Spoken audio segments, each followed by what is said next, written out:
Baku, Azerbaijan. Located in the south of the Caucasus Mountains, the city lies on the shore of the Caspian Sea. Its geographical position turned out to be strategic, mainly owing to its position being one of the major Silk Road paths. This ancient trade route was connecting Asia to Europe. The caravans following the road were carrying, amongst other goods, food, fabrics and carpets. Baku's oil, used as fuel, combustible or lubricant, was also conveyed through this road. Yet in the 19th century, for the first time in history, the oil production started to become industrialized. Every day, the ground around Baku was giving hundreds of tons of oil. Some large oil lakes appeared around the huge frames, burning day and night. Mad and excited, people were buying some small ground plots in hope to find oil resources. Many of them turned to be rich.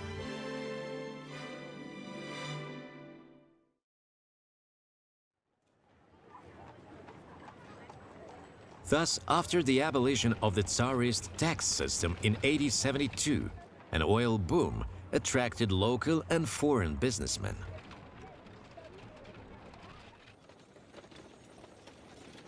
One of them was Robert Nobel. The Swedish entrepreneur and chemist Robert belonged to the prominent Nobel family, known for its entrepreneurs and inventors. He first came to Azerbaijan looking for a special variety of trees. On his way back home, he went through Baku. During his life, he faced numerous failures, but he never lost his optimism and hope.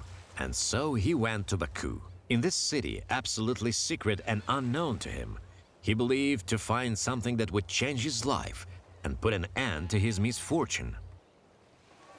For Robert, Baku appeared to be a unique city with its noisy bazaars and at the same time quiet and narrow streets. The city was very contrasting. It was characterized by some bright tints, the carpets, the sound of the azan coming from the mosques, and the amazing mixture of spicy fragrances, along with the smell of oil. Baku's citizens were mostly occupied with small trades. However, Baku's oil remained Robert's main interest. Because Robert understood straight away that in the future this oil could compete with the Western oil, and the resources were not lower than Americans. The kerosene was already at that time a product that was demanded inside Russia, and it was imported from the United States, very big quantities. Businesses in the United States were already moving along. They were already fairly well established.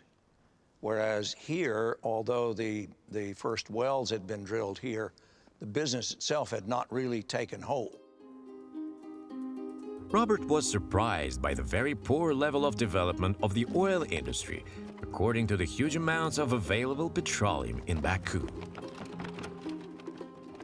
For a long time, people were used to transport oil from oil production areas to the refineries on wooden carts filled up with barrels. This simple and very slow means of transportation was considered to be the most reliable.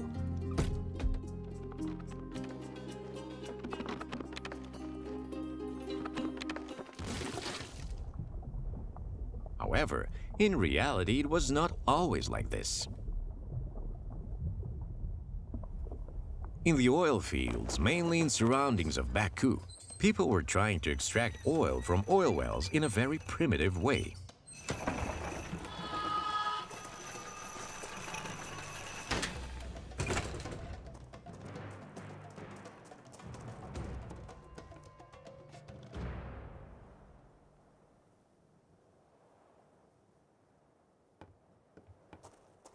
Even though such kind of oil extraction was very dangerous, for Azer, it turned to be the only way to earn his living.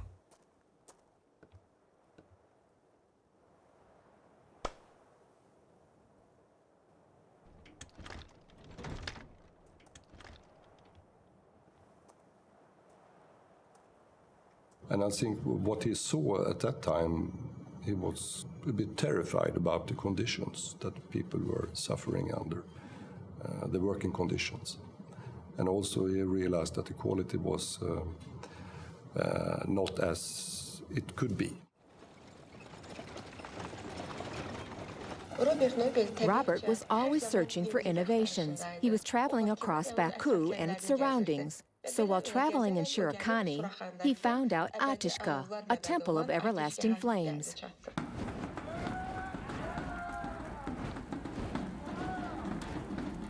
There he witnessed the local celebrations of the traditional holiday Nowruz Bayram.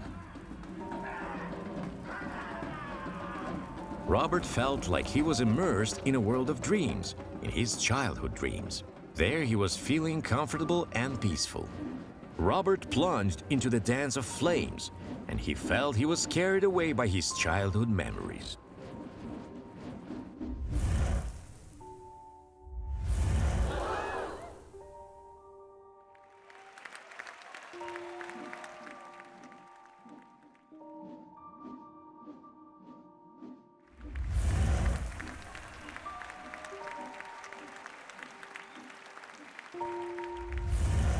As you know, there was a temple here where people came for purify themselves in their last days. I would guess that when Robert came here, he discovered this tradition and probably got a little bit attached to it.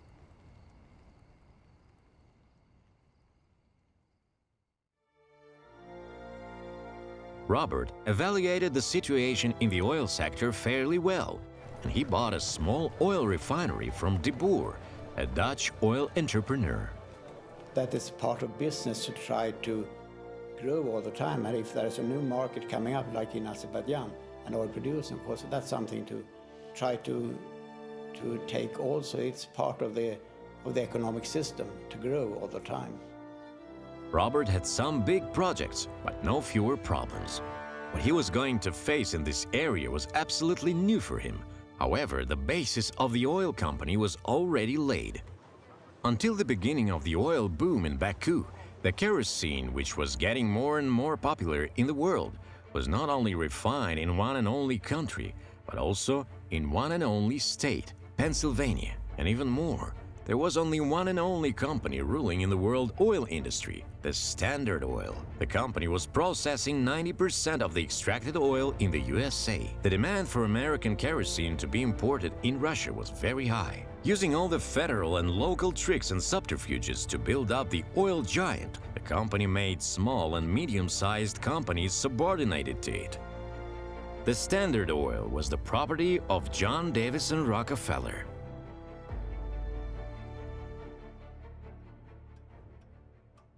Robert realized that at that moment he was not strong enough to fight such a giant rival. At the same time, the Baku oil entrepreneurs were showing some good resistance. Every dog has his day, he thought. Robert still had a lot to do. The refinery was not at full capacity. Thus, Robert tempted some new working forces and hired some specialists and engineers. Azer was also searching for work. He came to this to find work.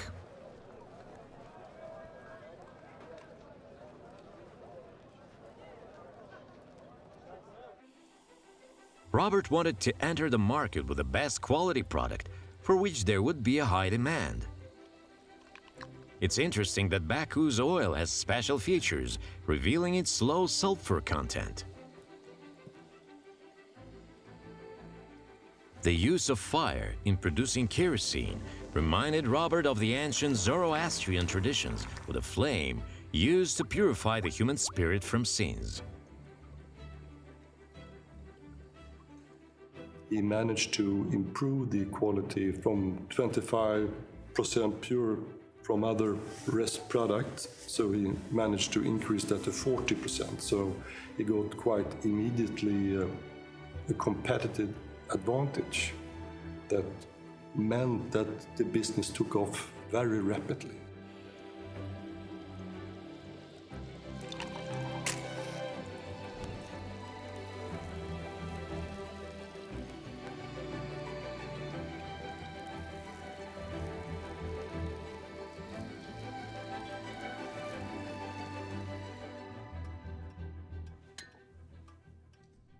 the Russian market was taken up by the American kerosene. It was necessary to think about some new strategy to improve the oil business. In order to increase the output of the refinery, Robert decided to invest in some new equipment. Robert was sure that the oil business had great perspectives.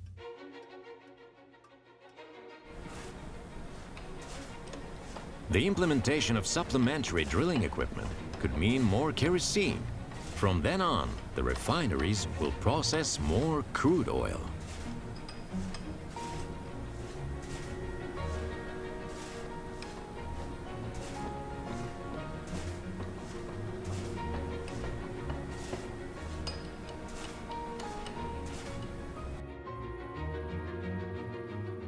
Robert started some oil exploration works on plots he had bought earlier in Sabunchu and Balakhani.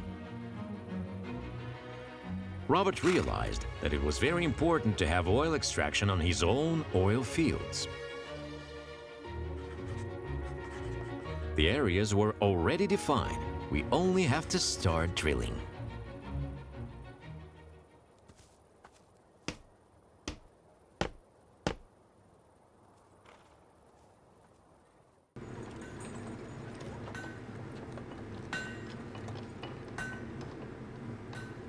The lack of modern drilling methods proved to be a stumbling block to Robert's projects. The researches in the field led him to a private scout. Murtuza Mukhtarov was known as a young and perspective engineer.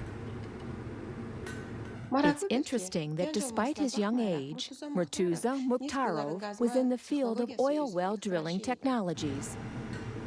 Robert liked the new drilling process suggested by Mukhtarov. Thus, they agreed to start the extraction on Nobel's oil fields.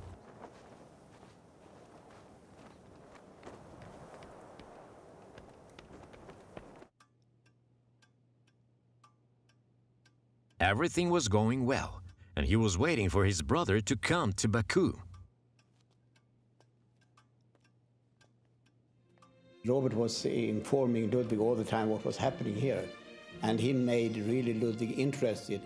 And that's why he said that petroleum has a fantastic future. He could see that from Petersburg. He went down to look for himself and to take help from, and Robert discussed it and showed him what it was, and he could see that together they could do very important things. So he came after the invitation, we could say. Robert said it would be good if you come down. Let's discuss it. Ludwig was probably a very, very good organizer. Maybe a bit better structure than Robert was. Ludwig was a great entrepreneur and had his factory in St. Petersburg. He was truly supporting his brother's oil business with his good advice and financial support. Ludwig was happy that Robert finally found the business that he had been looking for quite a long time.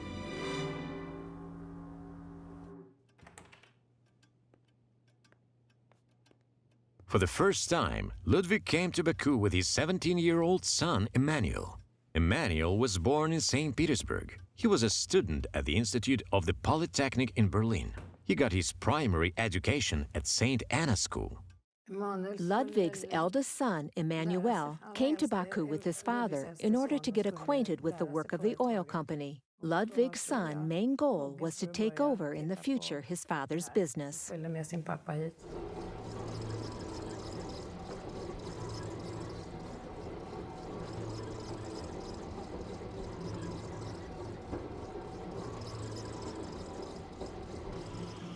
Robert told his brother everything about his business and the work of the company.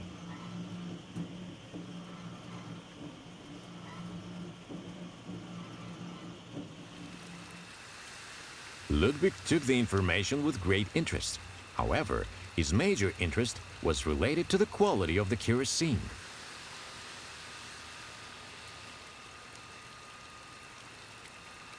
This kerosene is really of a much better quality than the one from the US. Such product will help to develop a successful business in the near future, thought Ludwig.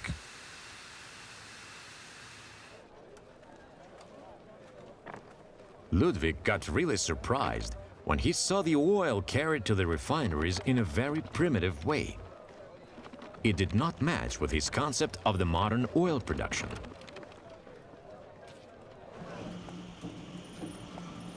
Soon young Emmanuel got accustomed to Baku's environment, and he started to work within the family business.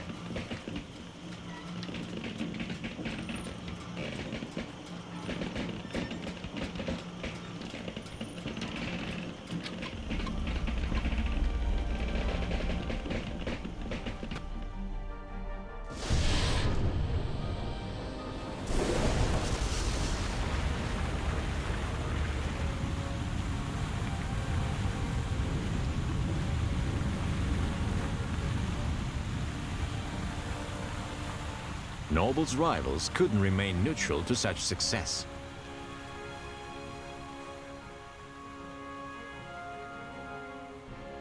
Thus, by strengthening their position, the Nobels turned to be strong competitors. The oil refineries were continuously on, and they did produce a high-quality kerosene. The fame of the qualitative and cheap Nobel's kerosene was increasing every day. The refineries' products were delivered to storehouses and to retails.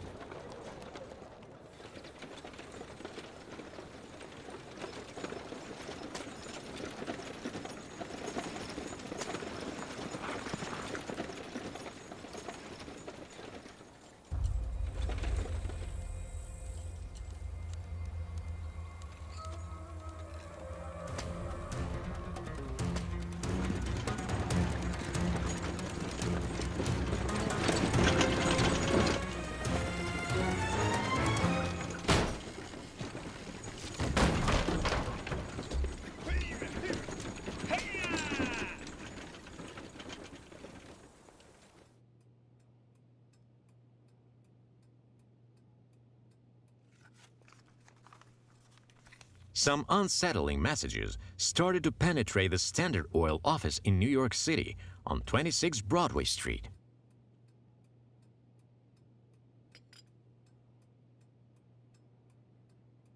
The Standard Oil couldn't rely on its advantage anymore. And so that was the beginning. And so what Rockefeller saw was that in order to make maximum profit, you had to control the market. And to control the market, you had to own everything from the well up, what they call a vertical monopoly. No doubt, they were not on an equal footing. The Nobels put themselves at risk by combating the worldwide well-known giant Standard Oil. However, the dice were cast, and at the same time, that was a clear challenge to compete.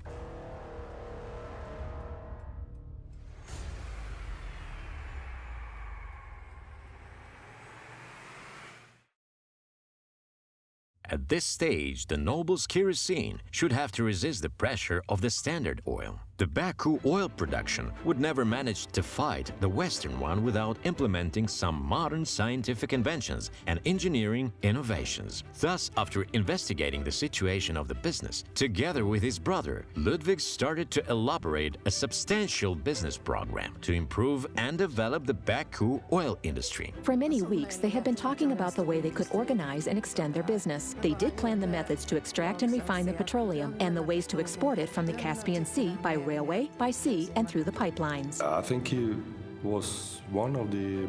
He took very early the initiative to create better infrastructure for transporting the oil products. So, and this was obvious for Robert as well. In order to realize Nobel's ambitious project, they first of all needed to invest a huge amount of money. This investment has been provided on one hand by Ludwig from the earnings from his factory in St. Petersburg, and on the other hand by the brothers' own capitals. One of the big challenges at that time, in the already beginning, was the logistic. And that was one of the main hurdles that the brothers needed to overcome. And he, together with Robert, did the innovation to think we don't have to carry this oil in barrels, we can do it otherwise. And that is an innovation, to think out of the box, really. First of all, it was necessary to decrease the transportation costs of oil from oil fields to refineries. In order to overcome this problem, the brothers decided to build an oil pipeline. After the steel pipes ordered in the USA arrived in Baku, the brothers started the construction of the pipeline. That was the first significant pipeline construction project realized in Europe. The pipeline stretched out from the oil fields up to the refineries. The local oil industrialists felt suspicious about this project. They were afraid that the crude oil could spoil the pipes and cause leaks.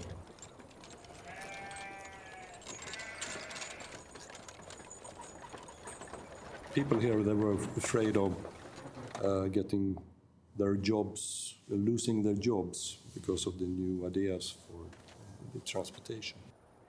That's why they could not hope this project to be realized easily. Numerous barrel carriers and car drivers would lose their jobs. They all feared this innovation would deprive them from their incomes. In the end, the most courageous of them declared war on the newly constructed pipeline. But fortunately, there was someone who could block their dirty plans.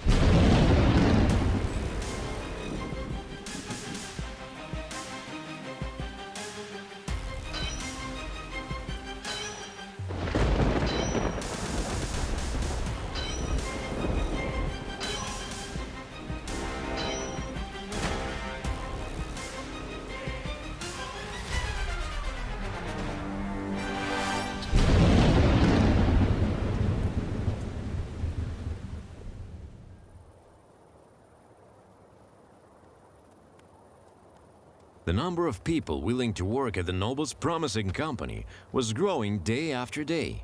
That's why the Nobels decided to build a new residential settlement for their workers. To this end, the young Emmanuel started to look for some appropriate areas for such settlement. They were supposed to be able to accommodate 3,000 workers with their families. And they work with human right, with corporate responsibility. And that was very new at that time.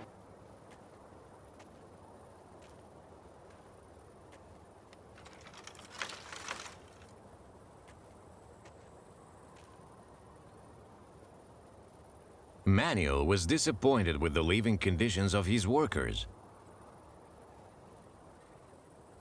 He described to Azer the concept of the housing settlement that should soon appear here.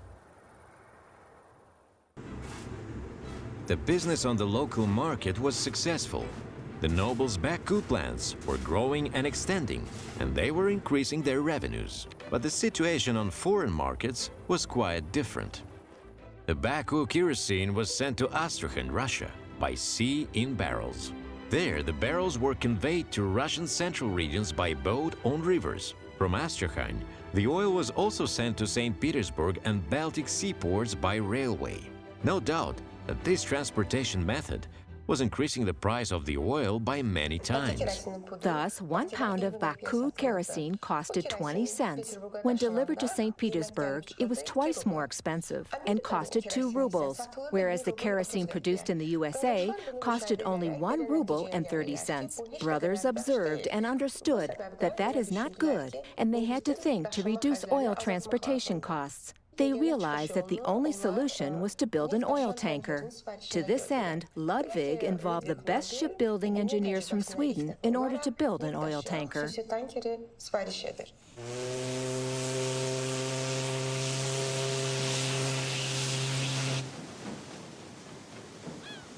This ship, built in a Swedish shipyard, was the first steam engine oil tanker in the world. The tanker was named Zarathustra, in tribute to the fire worshippers' prophet. Since then, there was no need to use barrels to transport oil and oil products by sea.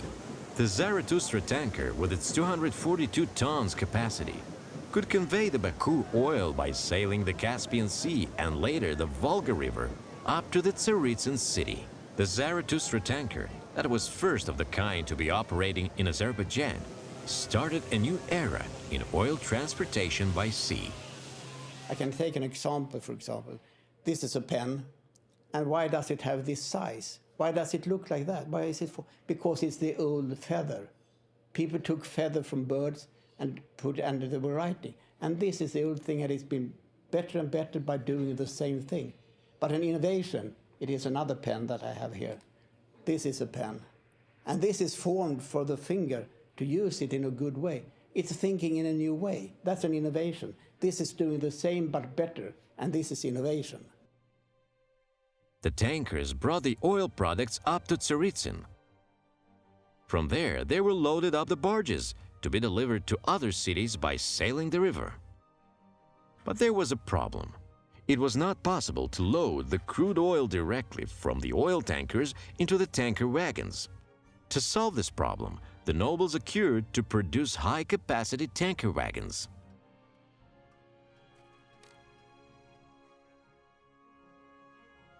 Ludwig achieved a good deal of his plans, like the first oil pipeline in Europe, the first oil tanker in the world, the tanker wagons, and numerous oil storages throughout Russia.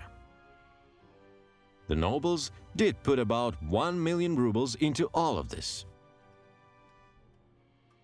However, delivering oil to all Russian regions and being competitive with the American kerosene required much more funds.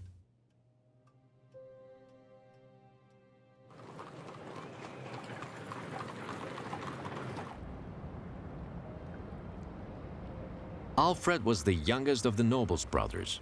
He lived in Paris. As a chemist, Alfred Nobel dedicated all his life to the research concerning the explosives and especially to the safe production and usage of nitroglycerin. He was very lucky about his patents with the dynamite, and the dynamite business developed very rapidly and accelerated throughout Europe and also in the rest of the world. So he got very rich on the manufacturing of the dynamite. They needed to use dynamite to construct buildings, channels, tunnels, and railways. There were a lot of quarrels and scandals around the Baku oil on the Paris stock market, and Alfred was greatly interested in it.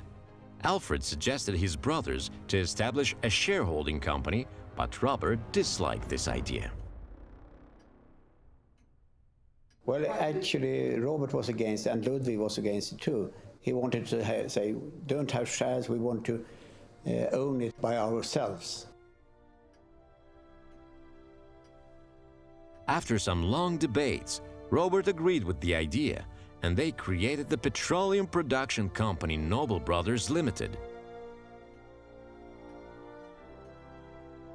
The initial share capital was 3 million rubles.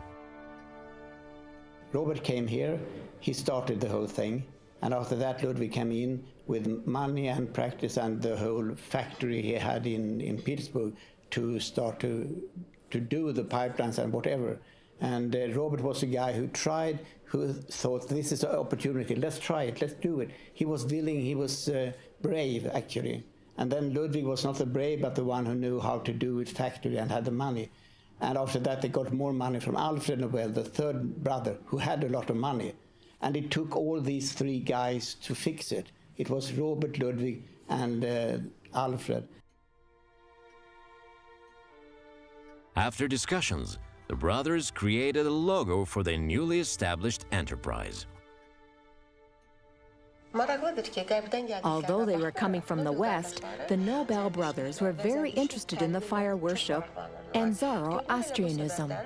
That's why they decided to choose Atishka, a temple of everlasting fire, as a symbol for the company. On the 18th of May, 1879, the Russian Tsar Alexander II ratified the Articles of Incorporation of the Petroleum Production Company Nobel Brothers Limited. Later on in business correspondence, it was abbreviated to Branobel. And we can be happy that they decided to go into the shares, because that means that they had something to sell to Standard Oil after the revolution. Otherwise, they would have lost everything. The invention of oil transportation tankers to replace the oil transportation by land upgraded the oil business to an absolutely new level. The Black City was the name of the industrial district built in Baku's suburbs. This name reflected exactly the essence of the district because there were about 200 oil refineries. There were numerous local and foreign companies operating in the fast development of the oil industry in Baku. The Branobel company could meet about half of the kerosene demand in Russia. The Nobel brothers proudly informed their shareholders that the American kerosene will be soon eliminated from the Russian market.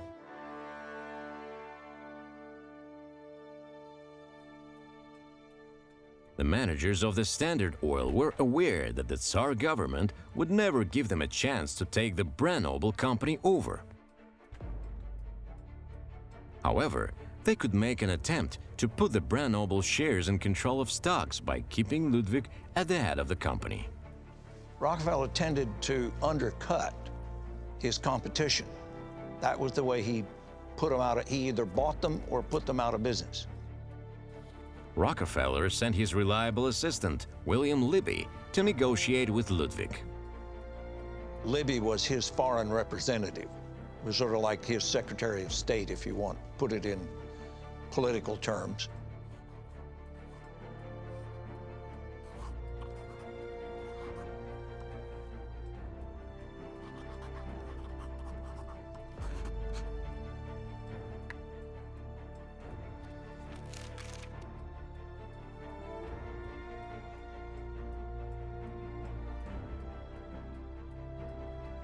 Rockefeller, which never knew what the failure was very interested in developing an oil industry in Baku. Thus, Baku kerosene was gradually pushing the American kerosene out of the Russian market.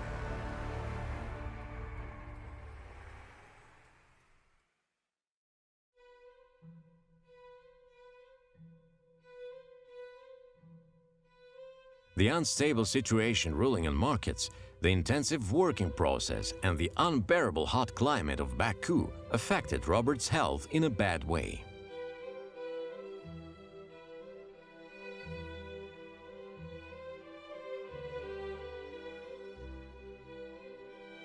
Who has great temperament. He got angry, he got sad, he was happy, and he was going rushing from one side to another, going on all the time, taking the risks as he did.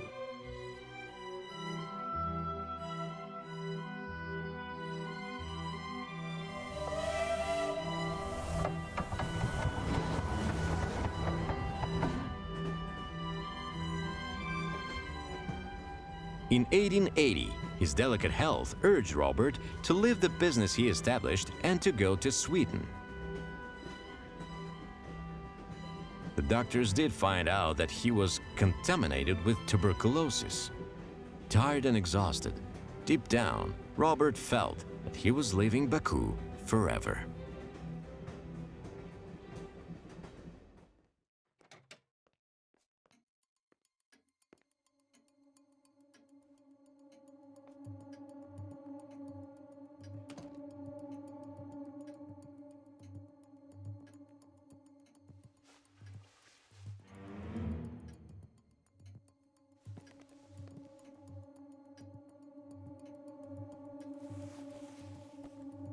Libby had to get the control of Nobel Company's assets.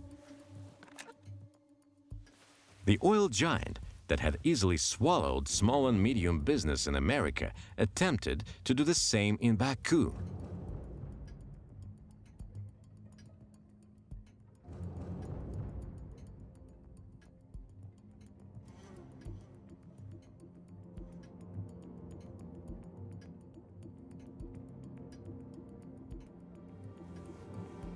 However, what was easy and possible on the Rockefellers' motherland was not possible at all in Russia.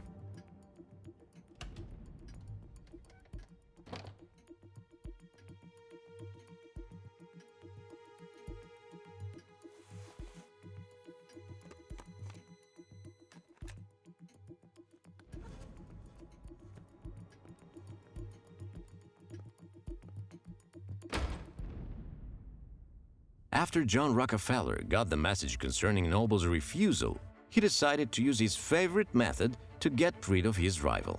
He worked on decreasing the prices of kerosene.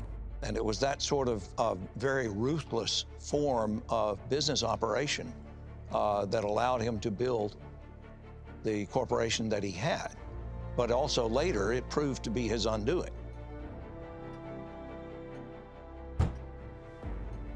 The dumping against the Nobel's company strongly struck their position. Competition emerged during that time. But anyway, so I mean, the profit of the company fluctuated a lot because of the oil price went down very rapidly and then went up very steeply afterwards. So that was a typical pattern of the oil business. So very difficult to navigate. But obviously, he succeeded to be very successful at that time. They had to get out of this bad situation in a short period of time. Nobel's refusal to Rockefeller's proposal was also related to some forthcoming inventions. Dmitry Mendeleev was a young Russian inventor and chemist. He was already quite well known in the scientific spheres. One of Mendeleev's revolutionary inventions was the endless oil refining system. This method gave a chance to refine 10 times more oil than previously. Later on, this system was applied at industrial scale in the Nobel's refineries. This technology left the American ones 10 years behind. So now, the Russian market was no longer sufficient to absorb the millions of barrels of kerosene produced in Baku. It was high time to find ways to reach to the international markets, no matter what. After oil refining processes great amount of oil, residues were discharged into the environment and into the sea. It was not easy to inflame this fuel oil, and while burning, it was generating heavy toxic fumes. It was deemed useless. Nevertheless, the Nobels had faith in the future of the fuel oil, so they collected it into big metal tanks and stored it. In order to enlarge the use of fuel oil, Ludvig managed to inflame the fuel oil by improving some existing sprayer.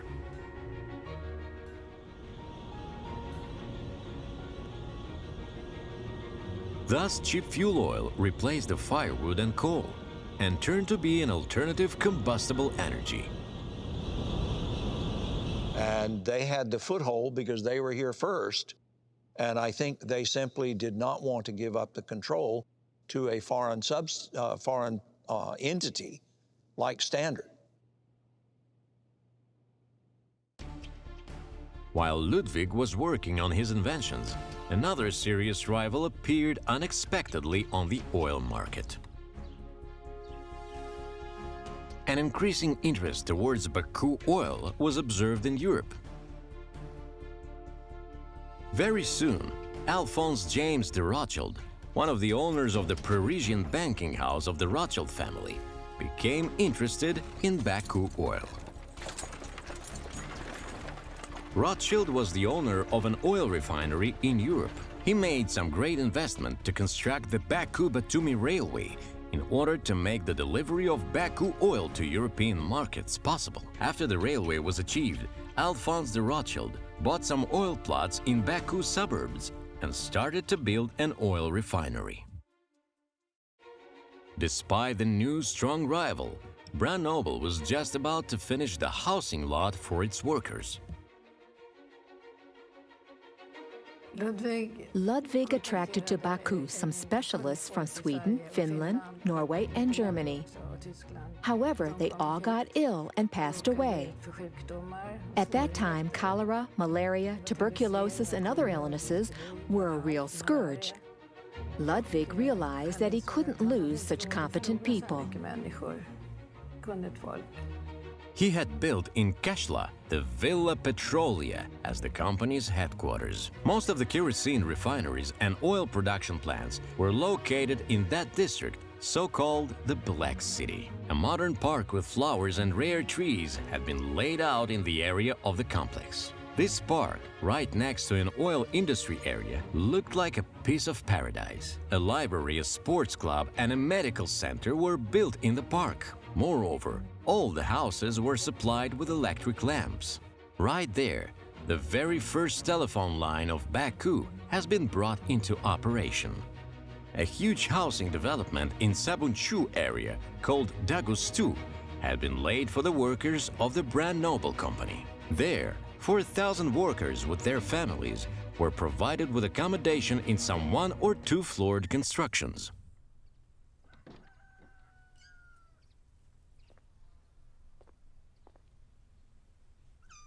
And they pioneered that sort of social well-being for their workers that was, at that time, very unknown in the business world. To my knowledge, they never set up any kind of a village in that regard for their workers the way the Nobel brothers did.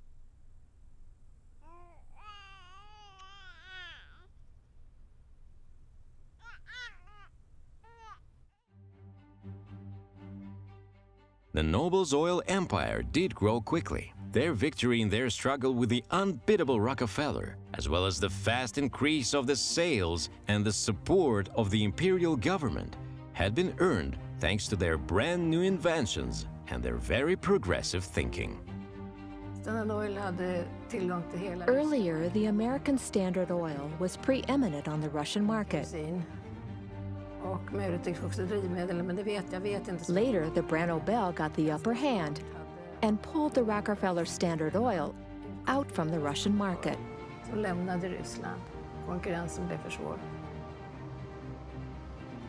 Being a highly educated engineer, Emmanuel became a worthy successor of his father.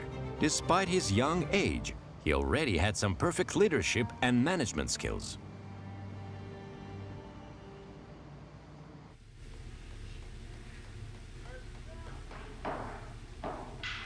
The Branobel staff was working hard, with pleasure, and was developing.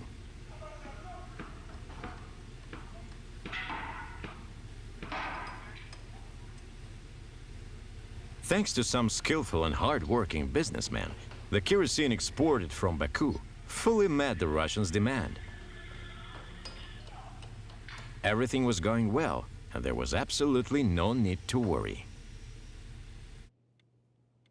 However, the Baku's oil king unexpectedly got ill. He was sure he was suffering from the malaria or the typhus. But the doctors concluded that he had some heart troubles and respiratory problems. The doctors highly recommended Ludvig to start a medical treatment. At this point, all his hopes and prospects were referred to his son Emmanuel.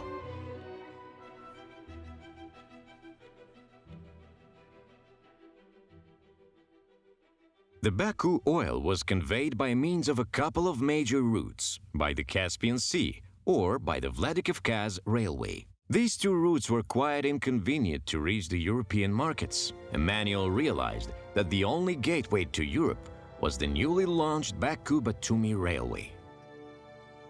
Rothschild had already done a lot for this, and that was the reason why the Russian government granted him some privileges. The entire oil transport railway network was under Rothschild's control. Emmanuel only needed to get an agreement with Alphonse de Rothschild for the transportation for his oil. I think it started out as competition, but then I think they began to cooperate.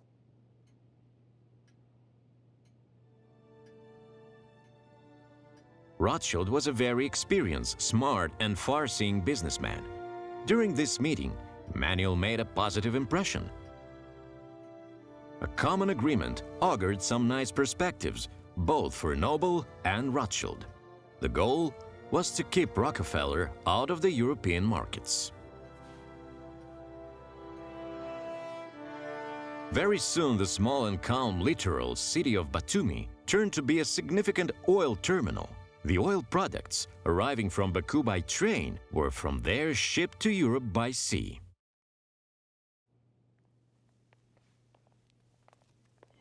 The fast production growth The struggle to gain admittance on new markets and the exploration of new oil resources, all these facts were later called the Oil War.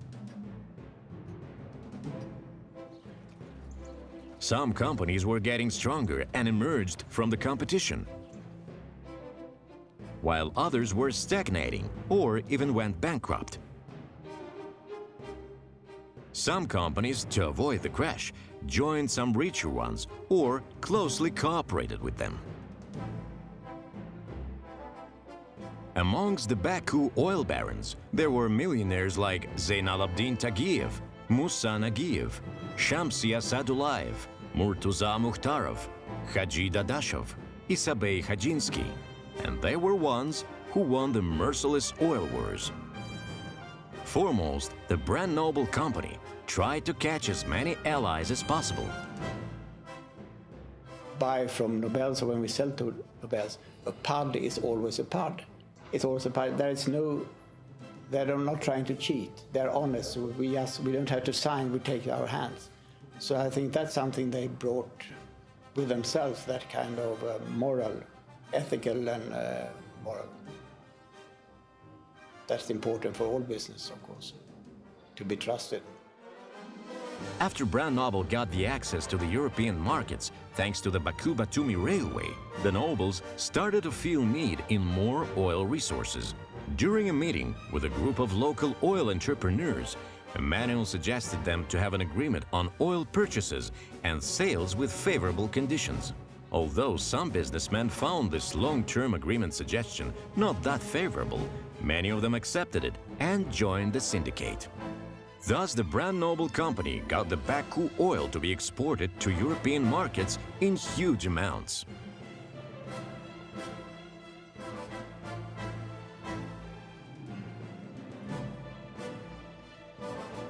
Amongst the Baku millionaires, there were those whose advice and comments were taken by the nobles with respect and faith.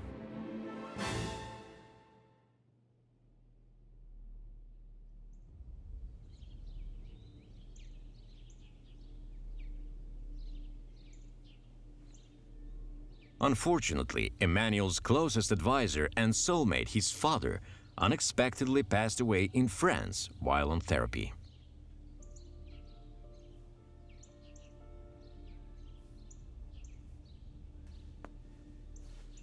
Ludvig's brother, his son, and his daughter Anna went there for a last farewell.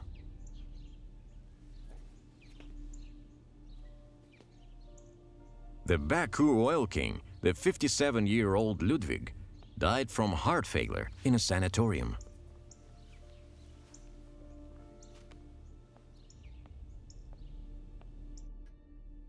That was a very serious loss for young Emanuel. However, some big and important deals were waiting for him in the nearest future. The great emperor, Alexander III of Russia, arrived in Baku in 1888. Emanuel had to introduce himself with dignity.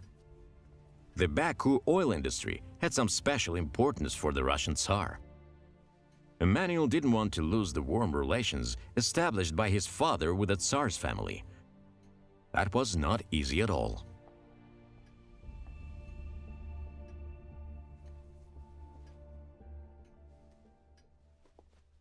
But he had a really tough mission. His father died and they had to take care of this huge company and had to meet the Tsar. And he was only 30 or something like that.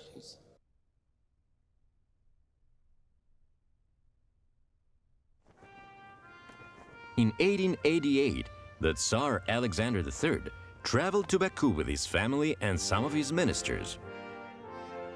Emanuel and his sister Anna welcomed the guests. Some of the Baku oil barons were also invited to the meeting with the Tsar.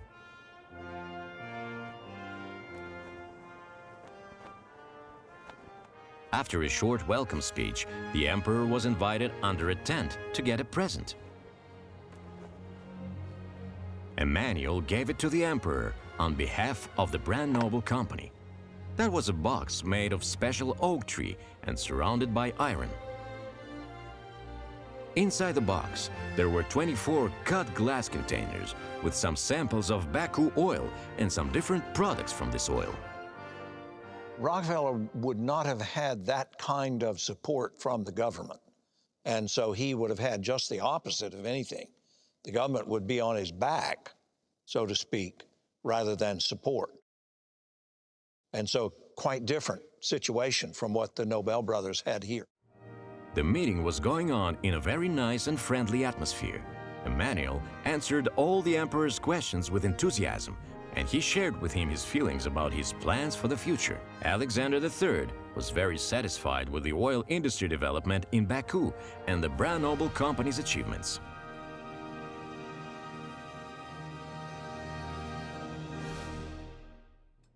After Ludwig's death, Emmanuel became the spokesperson in discussions with the Standard Oil. This young and prospective businessman could pretend as well because he was aware of all the slightest details of the business. Many big cities were provided with the oil produced by the Nobel Brothers company: Astrakhan, Tsaritsyn, Batumi, St. Petersburg, Rostov, Saratov, Warsaw, Vladivostok, Moscow, Nizhny Novgorod, Odessa, but also Oryol.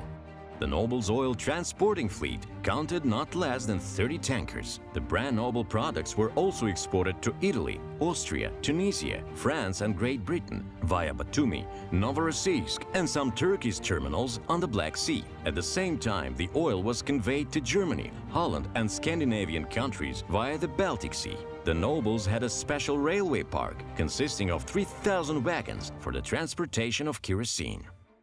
The Standard Oil Company was facing an aggressive sales campaign initiated by the Nobels. Worrying that the Baku oil had been already on the European markets, the Standard Oil decided to switch from words to action.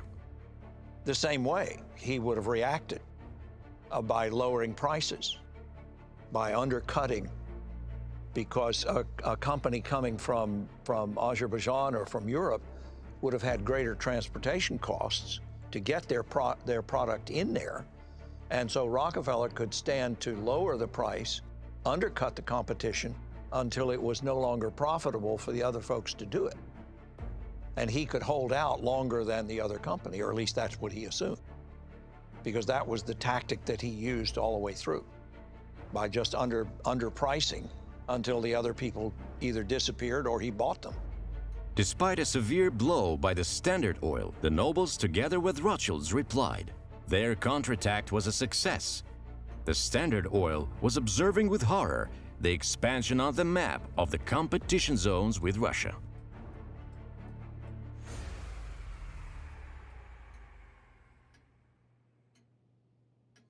The Nobels won the first phase of the kerosene war. They forced the mighty Rockefeller to acknowledge them as an equal partner and to start negotiations on the division of the oil market. The Nobel brothers were as good in business as Rockefeller, and they simply were not going to give up control of what they had built. And I think it was a matter of like, two bears coming in the same area, and only one bear was going to dominate.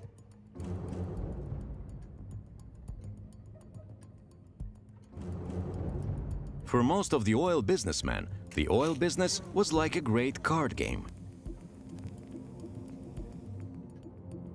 The time to divide the world kerosene markets between the world's biggest financial groups has come. The Standard Oil kept 90% of the American kerosene market and was controlling a major part of the European market.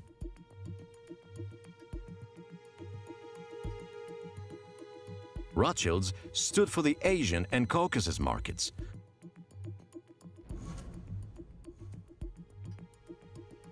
The Nobels were supplying the overall Russian market with kerosene.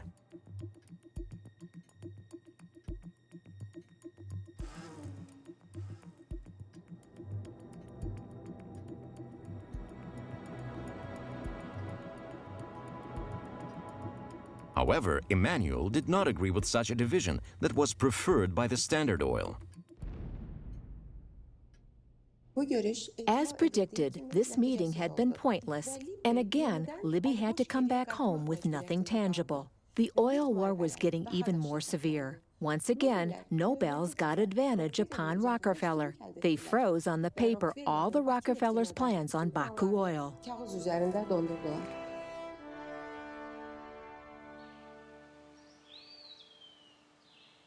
In 1896, Robert suddenly passed away in the Swedish city of Krokak, where he was living with his family.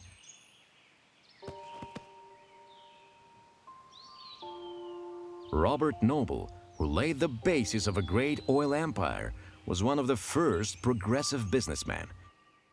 He gave a great impetus to the Baku oil industry development. Robert, who had been interested in oil from his childhood, remained truly faithful to this magical liquid.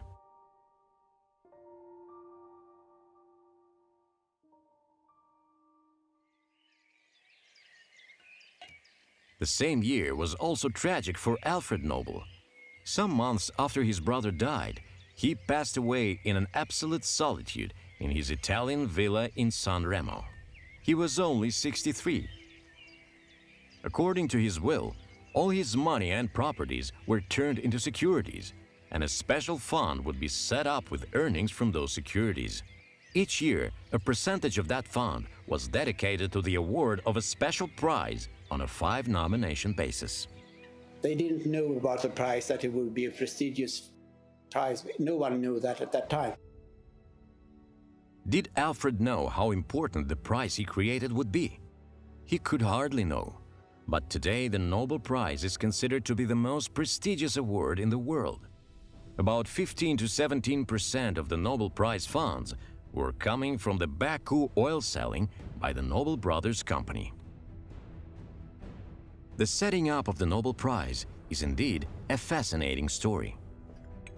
The day when Alfred's brother Ludvig passed away, some newspapers published by mistake some crucial articles about Alfred's death. These articles titled "The Death of the King of War" and "Death of an Inventor, the End of the King of the Dynamite" were published. When Alfred read these articles, he just realized he didn't want to stay in the memory of humanity as the inventor of the dynamite, which brought disasters and death. Right after this event, Alfred started to think about an eponymous award fund that he started in his will and testament. Maybe that has something to do that he was living alone all his life. He had no children of his own. So that might be contributed to his decision to create this foundation. Other reasons might be that maybe he didn't see maybe he was afraid of having his relatives to inherit his fortune and spend the money on in a irresponsible way. I don't know.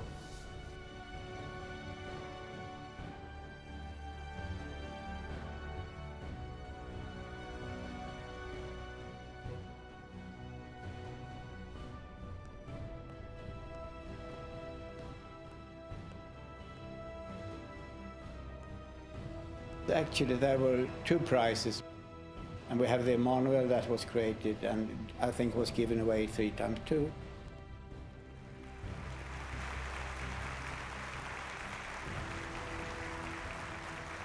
In 1904, with the initiative of the Baku oil owners, Baku branch of the Russian Technical Society set up an Emmanuel Nobel Award. The prize was given for best achievements and scientific inventions in the field of oil industry. It's a pity that the prize was given only thrice in 1909, 1911, and 1914. They stopped giving the prize as the First World War began.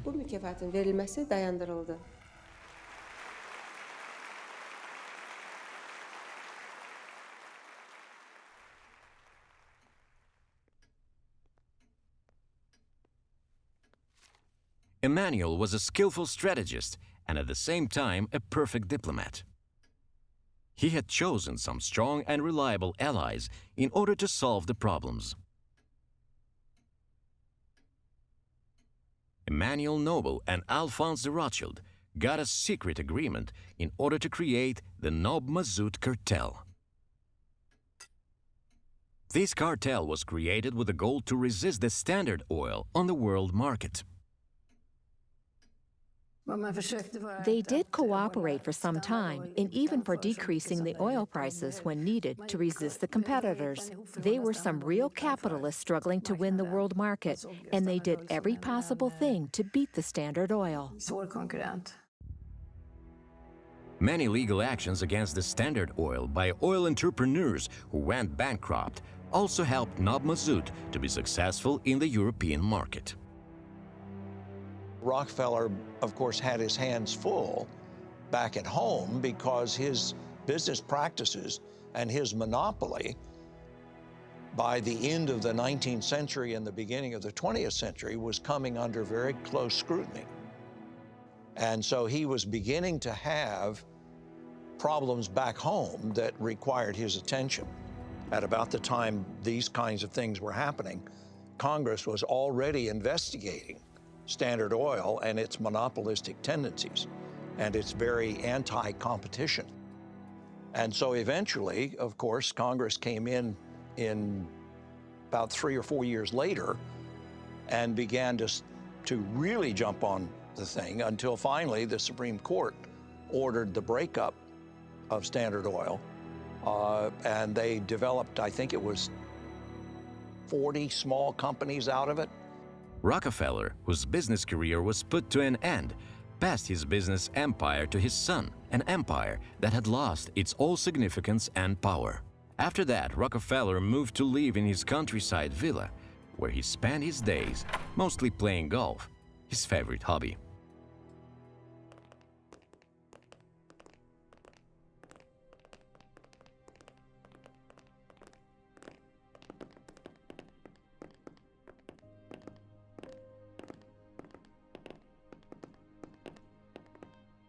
Meanwhile, the Branobel company's business was going better and better. In 1906, the company celebrated its 1 billion pounds of crude oil. In order to mark this event in history, Emmanuel ordered a special piece of jewelry from a famous jewelry house in St. Petersburg. This article was created based on sketches personally drawn by Emmanuel. That was a masterpiece created personally by the famous jeweler Fabergé.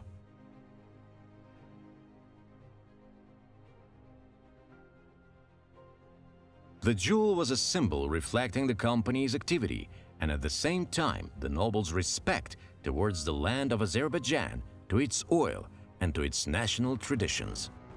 Well, one thing, of course, he was very proud that a company had produced 1 million pound oil, and he wanted to manifest that with something.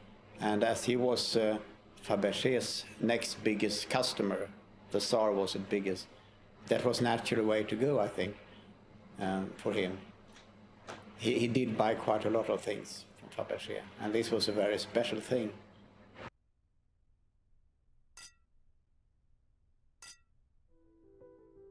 During his visit to Europe, Emmanuel got an anonymous invitation for a round of golf. He had an idea about the invitation sender, and so he decided to go to the agreed place. The person who invited Emmanuel surprised him very much. That was John Davison Rockefeller. Despite all the troubles he was going through, he seemed to look cheerful and good-willing. Emmanuel did not understand what Rockefeller wanted from him. To play golf? Why not?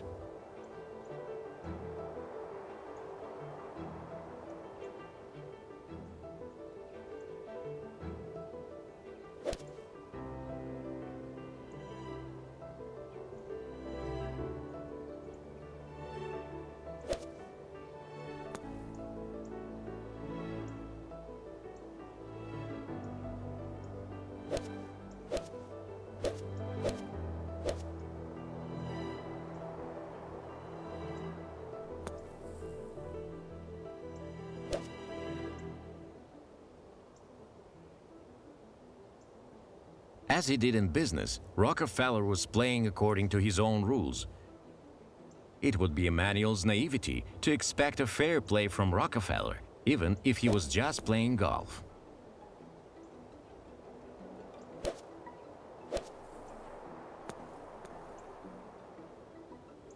You should not go out to the playground if you are not ready to withstand such a rival in an appropriate way. Although he was quite old, Rockefeller played perfectly, as in business.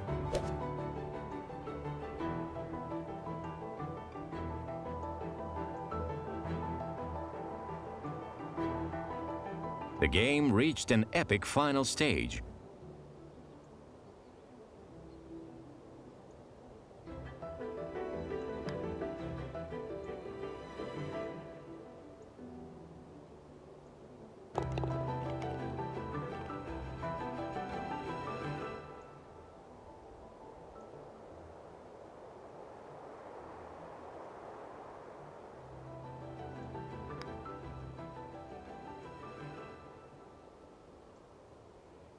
However, Rockefeller didn't make his last strike, which should have brought him to victory.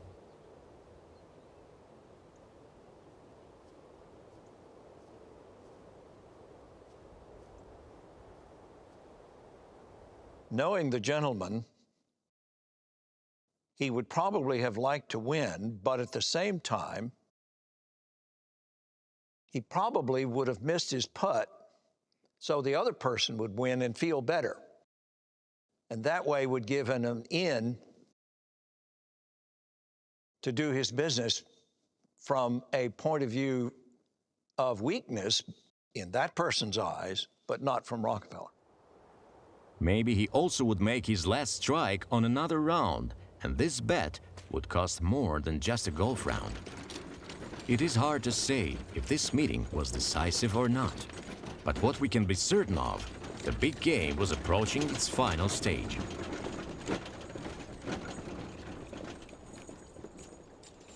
It's interesting, what else was waiting for him? Perhaps Emmanuel felt that the hard times are coming, which will change not only the destiny of his company, but of the entire country as well.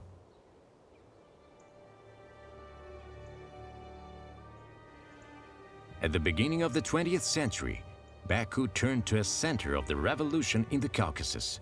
Here and there were strikes. The street riots turned into ethnic confrontations. Thousands of innocent Muslims were killed. Some sabotages were happening in the Baku oil fields. Oil derricks and wells in flame reflect the picture of the time. Men 1907 var I alla fall It was a hard time. svenskar som mördades utav The majority of people living at the Villa Petrolia wanted to put an end to the contract with the company and return to their motherlands. många utav de som bodde i Villa Petrolia ville åka hem. Branobel lost many of these specialists.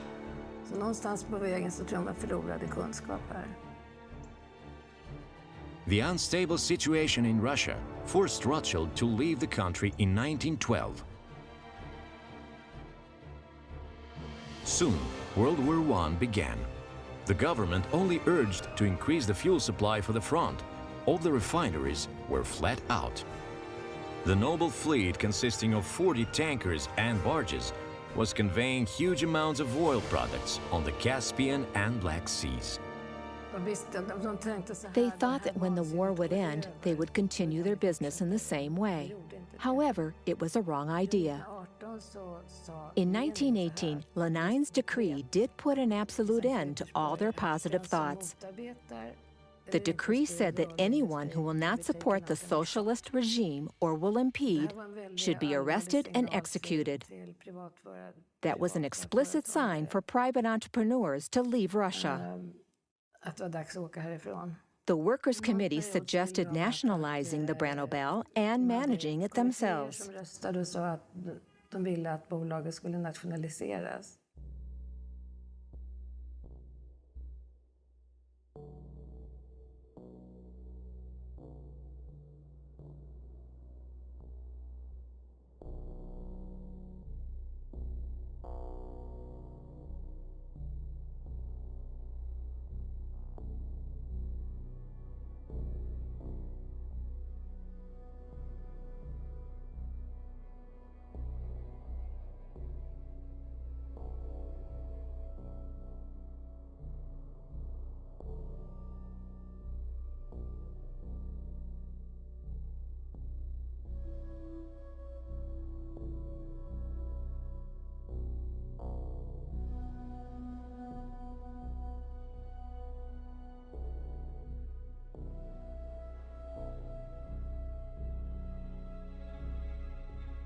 Baku was in disorder.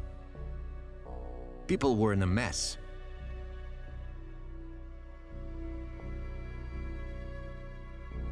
The government was divided. Gunshots and explosions could be heard everywhere.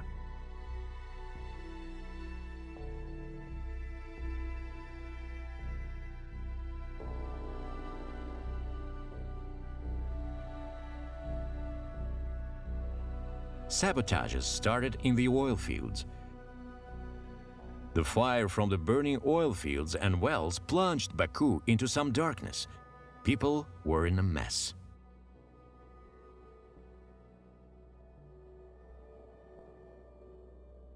Thus, the 50 years long activity of more than 200 oil companies that contributed to the development of the oil industry in Baku was stopped by the Bolsheviks.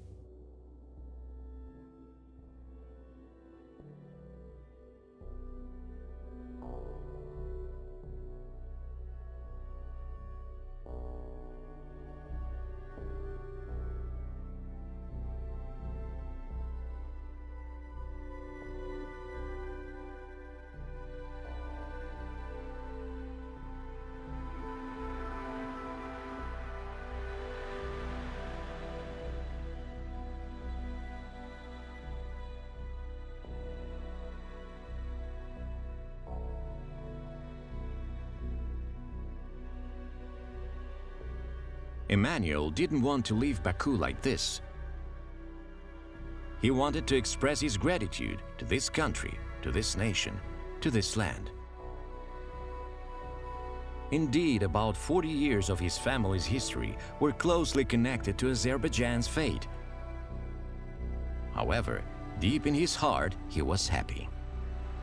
He was happy that his father and his uncles had never seen such a bitter end.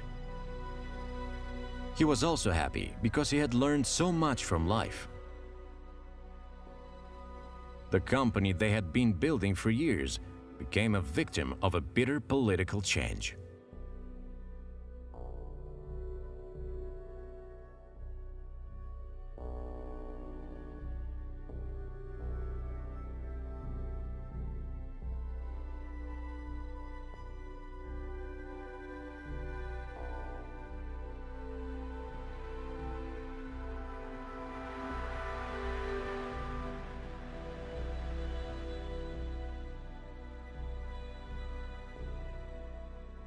Despite his great loss, Emanuel left Azerbaijan with feelings about things that were most precious, the moral values.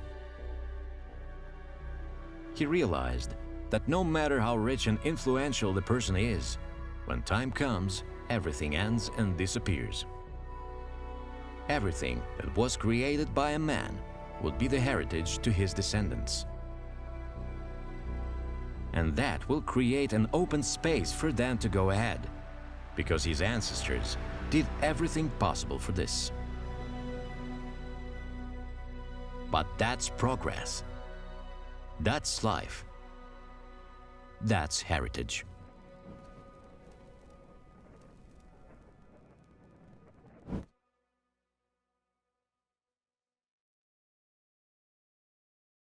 Emanuel, who spent 2 months traveling, finally arrived to his motherland, Sweden. There he celebrated Christmas with his family. The following years, Emanuel worked and traveled a lot. He loved to repeat the joke, "Nationalization is a beautiful word that describes an awful event." Even if Emanuel wanted to restart his oil business he didn't succeed in, he chose not to. He lived a full and interesting life and died in Sweden in 1932 at the age of 73. The Nobel Brothers company was sold in 1970.